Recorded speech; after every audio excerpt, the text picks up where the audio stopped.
Hey guys, in this video, I'll show you how to submit your Weebly sites to Google Search Console. First, go ahead and log in to the Google Search Console. Once you're in, click on the Start Now button. Here, you'll see two options, one for your domain and one for your URL. For this tutorial, we're gonna use our Weebly site's URL.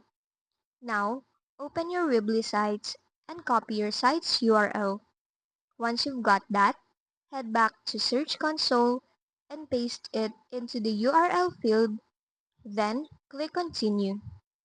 Next, you'll see different ways to verify your site's ownership.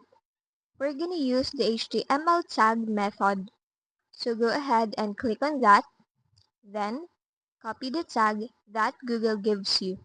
You'll need that in a bit. Now, head over to your Weebly site editor. On the top menu, click on Settings. Then, on the left panel, click on SEO.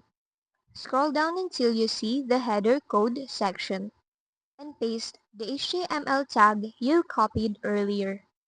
Once you're done, hit Save at the bottom right and then publish your site again. After that, go back to Search Console and click Verify. This will confirm that your site is connected. And that's it. Your Weebly site is now successfully submitted to Google Search Console. If this video helped you, don't forget to like, subscribe, and hit the bell icon for more tutorials.